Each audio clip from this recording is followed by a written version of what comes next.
So I had been really hesitant to testify all of these weeks for a variety of reasons, but it feels really important today to testify because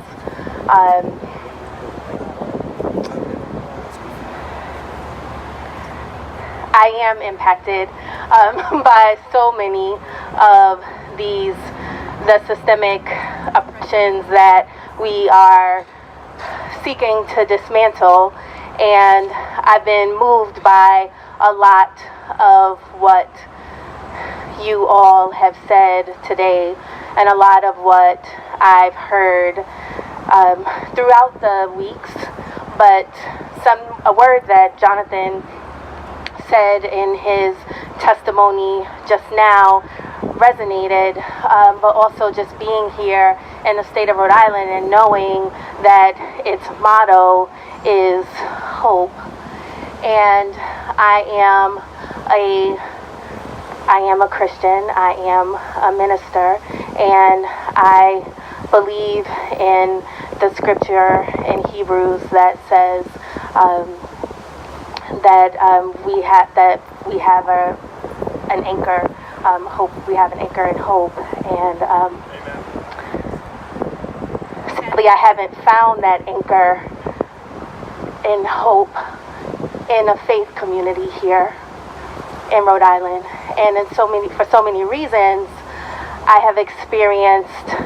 It's because I've experienced systemic racism in ways that I have not experienced racism anywhere else here in Rhode Island.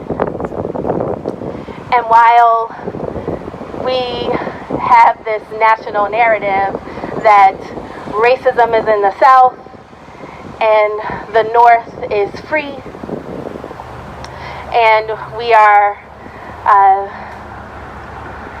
kind and civil and we love one another in a way that the South can never imagine, that has not been my experience. And I came to this campaign, was drawn and called to this campaign in large part because I have great hope for what it can mean for a faith community. For what it means not only for people of faith, but for what it means for people who are watching people of faith. For what it means for people who have great hope in humanity, for people who want to see the church be the church. So I'm sitting, watching us. So this week is the challenging the distorted moral narrative, and watching national leaders use scripture to support heinous crimes against humanity, against children, no less, people who are defenseless and who, as we have already heard, we need one another for their very survival. So what does that mean for our faith? And what are we as people of faith going to do about that? I sit and listen to people of faith be up in arms about what is happening at the border and wanting to support people at the border, and well, we should. And they're running to protest, but they have no problems protesting the people who are the other in their own communities. They have no problem being hateful and racist against people who are in their own communities. How do we love someone who say that we want to show love to someone who is thousands of miles away, while we hate the one who is sitting in the seat right next to us, in the pew right next to us, no less? We have to do better, and we have to be better.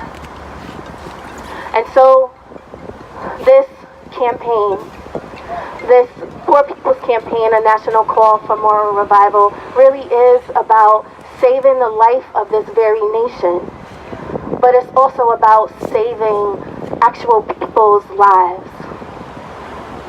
Some of us put our lives, our bodies on the line just by walking out the door.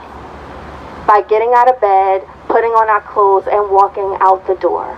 So it's not necessarily about what happens in state houses in the U.S. Capitol around the country. It's about what happens when you walk across, when you try to walk across the street, when you try to sit in a coffee shop, when you try to get a job, when you try to buy a tea and a bag of Skittles. So we're all here together to be a new unsettling force, to change this country one day at a time, 1 week at a time, for however long that it takes, because we want to be we're going to make this country be who this country says that it is. Let America be America again. And it's starting with these 40 days, and it's going to take as long as it takes, and we're not leaving. We're not going to stop until we get what we want. And we want America to be America.